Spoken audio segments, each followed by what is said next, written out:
was it? Yeah, that's Okay. it. All right, Mary Beth, you said suppose the only thing that gets this person's attention is getting popped upside the head. Is that what Yeah. I recall it, right?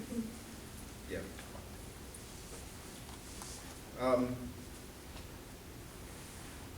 I think, getting popped upside the head is always is a very tough one. It's a slippery slope, as I mentioned. It is physically aggressive. What we have to be careful with is just because somebody does what you wanted them to do right now doesn't mean they got it. It just means that they did what you wanted them to do in this moment. For some people, that's enough. Some people, that's enough. Usually that's going to be, we all have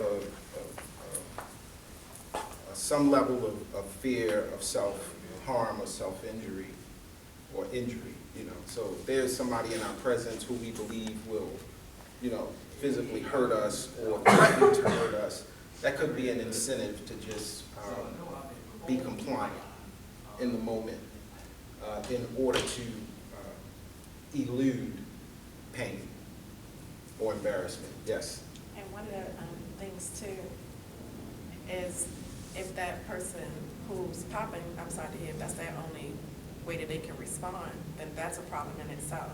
Because when a problem occurs, that shouldn't be the first thing that goes to, because they know that that works, because they're doing it to hurt and make that person so much more fearful of them. And it's other tools that's not being picked out. They're not picking those tools up. Yeah. And you also have to be aware that sometimes you may get a response, you may fix something in the moment, but you may break something in the process. If we are, if we're observing families, and we are observing, okay, this parent gets results with this, or this big brother gets results from his little brother in the here and now when he does this, but could potentially be breaking something else in the process. So we may want to reflect that, It's like the Rubik's Cube, you get one side, you get the red side, and then you start messing with yellow, and you get yellow and realize you messed red up. The real objective is to pull the whole thing together and get it to work in harmony and sync. I'm just basing it off of a certain scenario where the brother is the older figure, the parent figure, and that brother connection isn't really there anymore, just because that brother had to step up. So, and then the only way to get a reaction, asking for help or seeing the person struggle for help isn't going to make the younger brother respond, but like seeing the older brother mad and knowing that pop upside the Somebody head will hold them accountable. Yeah, Yeah. I mean, it's not like it hasn't been used before. right. It's not like it hasn't been used. It's not something out of the ordinary or, it happens. Right. Sometimes, we just need to look at it to make a determination about whether or not it's ultimately the best path for us. I was just thinking about, really, I guess, assessing or reflecting with the client, the parent. Is it working consistently? Like, does it work in all environments? Like, if the behavior is still present? For instance, I know that there are parents who will do that as a response to, a kid acting up in school. And they may say, or something in the house, they may do something, and that's the response, like pop them upside the head. But when they don't get that pop upside the head, do they remember that this is do they remember to not do, is that an incentive to not do it when the parent isn't present, like in school? If the teacher can't pop them upside the head to keep them sitting still or keep them, from kicking his classmate, then is that really working? So it may be just taking it back to this, reflecting, is that working? How's that process going? Is it producing consistent results all the time? And kind of taking it to that extent rather than being directive or trying to challenge if that's the best response. Yeah. And then I think the other piece, because again, we all make choices, families make choices and make determinations. Sometimes the stress of the here and now is such that we need it to end right now, and a pop upside the head may be a way to eliminate the stress in the immediate situation, at least for me, the guy or the gal that's on the popping, right?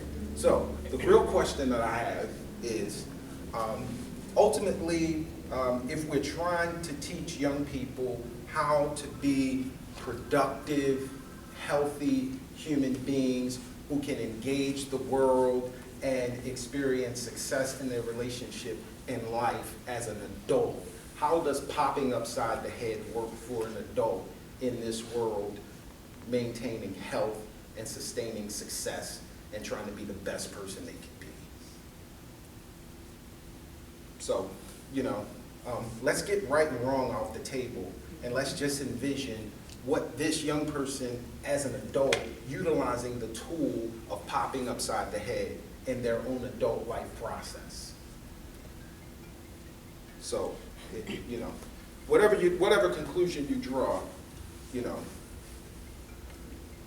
excuse me, whatever conclusion you draw, I would just encourage you to, move with it and continuing to make a determination about whether it fits or whether it should be reevaluated.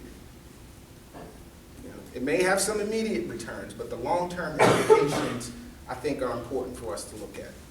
What does popping upside the head look like?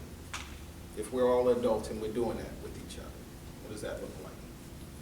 Could we continue that into adulthood and use that in our relationship management practices? If not, why are we teaching it? By modeling it with the children. We have a range of tools available to us. We have a range of tools available to us. We can pick and choose whichever ones we want.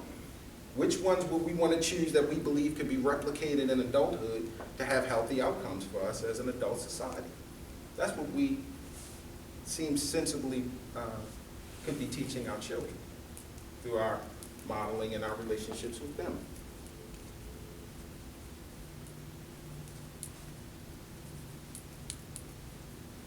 So, where did I leave off? Did I talk about joining?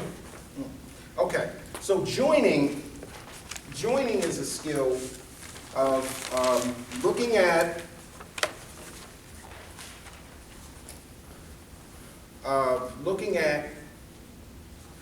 what your client is doing, listening to what they're sharing, and identifying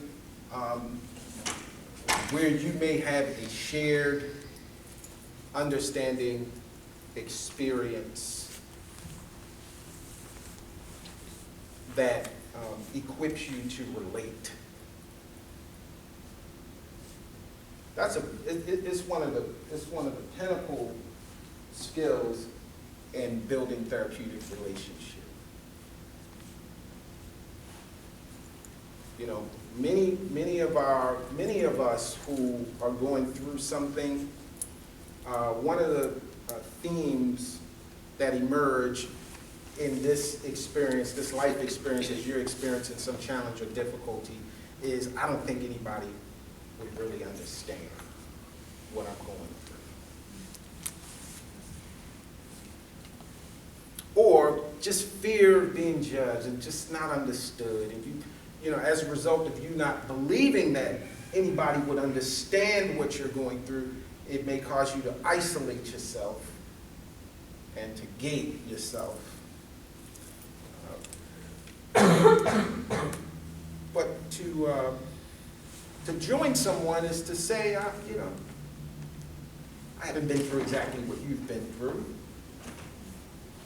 No, I haven't experienced that, but I have experienced loss before.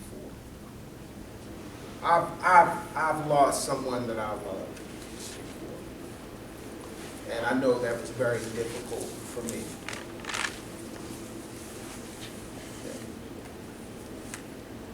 So just finding somewhere. This is when I used to work in treatment foster care,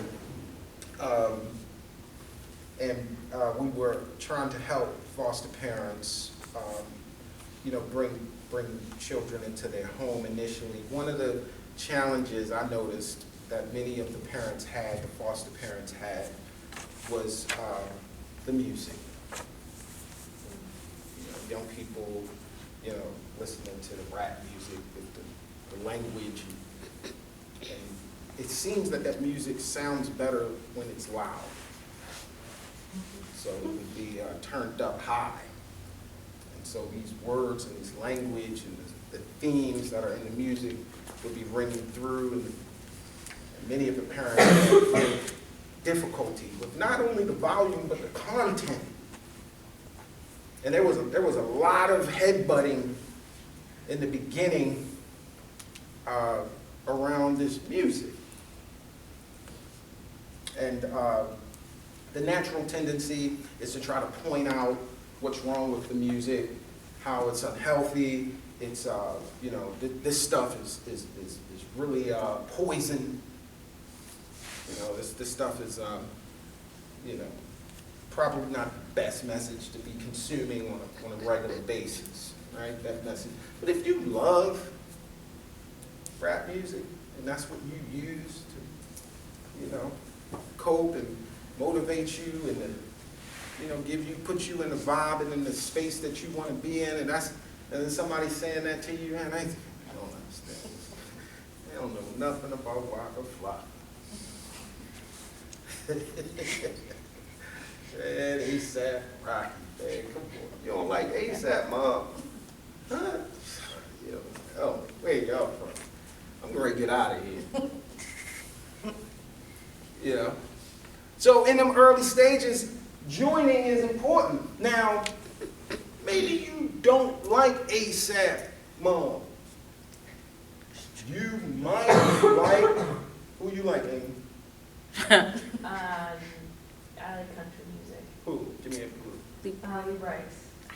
You might like Lee Bryce. You might like Lee Bryce. Now this is the thing about music. The experience of consuming music is pretty much similar across the board. You know, some songs speak to some people more than they speak to others, but the bottom line is when you are consuming music and you're experiencing music, there's something that's kind of shared. You know, shared kind of, give me an up-tempo Lee Bryce tune that may make you sing while you're in the car, and, you know. Yeah, I'm not that well. Anybody know a Lee Bryce song? It's very slow, it's very soothing. Oh, it's more slow too. Okay, so It's maybe very, it's going to be hard for you to acoustic join them and- with the yeah. ASAP Mob with Lee Bryce. Yeah, no. Somebody give me a group that got some up-tempo material that you like. This song. Future. Kind of they like won't like ASAP Future. Mob. They in the same lane. Oh, I'm you thinking of want somebody in who country? had, not country, but something other than rap, Oh, yeah. hip hop. Murder. Indie Ivory. Oh yeah, I got a lot of them. Give me Murder. Mary. Okay. What's the song from Mary? But Get Up, Shackles Off My Feet. Get Out, Shackles Off My Feet. I know that song. Okay. So ASAP Mob got this song, boom, he playing this as well, but you like Mary, Shackles Off My Feet. Now, before you challenge around the content of this song, you have an opportunity to join around the love for the music and what it does. So, you can be reflective by reflecting what that experience is like for you, and that you understand. How do you feel when Shackles on your feet is on? It's uplifting. It reminds me of where I come from. It's encouraging. Now, I can relate to it, you know. now you could make that statement to this young person about the hip hop. Yeah, I understand your love for ASAP Mob. I like Mary. And when I hear Shackles on my feet, it's uplifting, it's inspiring, it reminds me of where I come from. I get it. That's how he probably feel. Well, he certainly, he or she would have an opportunity to share with you if they have a similar experience. Now you're in a conversation about something that you both enjoy. Facilitating the development and the strengthening of that relationship, which then will allow you to walk with him and taking a look at the process. Now, okay, so, help me understand what they're saying and how that resonates for you. It's different. A little different.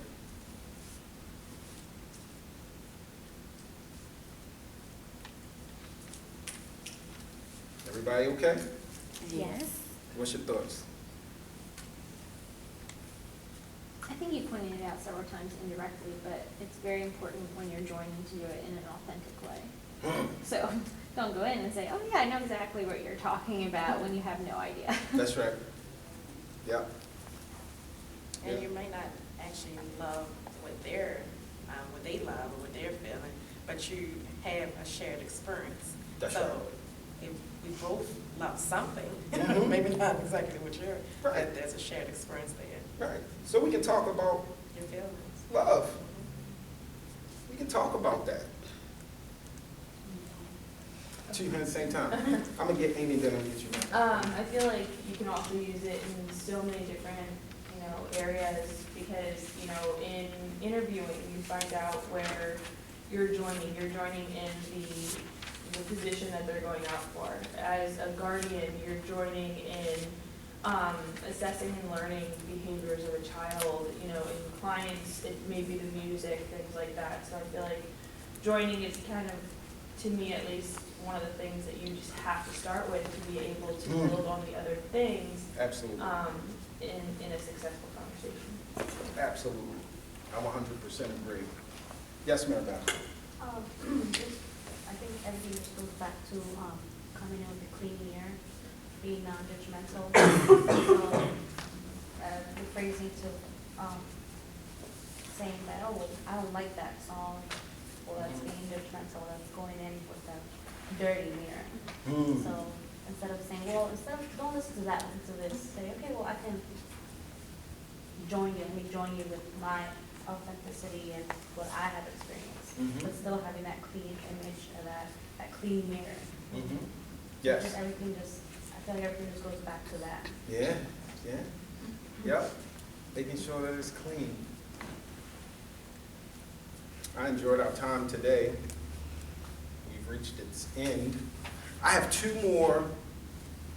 I'll pick up with these in our next session. I don't want to rush this. I probably could push us through, but I think if I did that, we would have less enactment and interaction through the enactment, which I think is very, very valuable in the process. So I want to continue like this. This will take us longer. I'm anticipating that we won't get through all of the skills before the end of the year. Why? Because we have 3 weeks left in November, and I'm going out November 30th for soldier surgery, and probably won't be in any shape to come back and do training before the end of the year.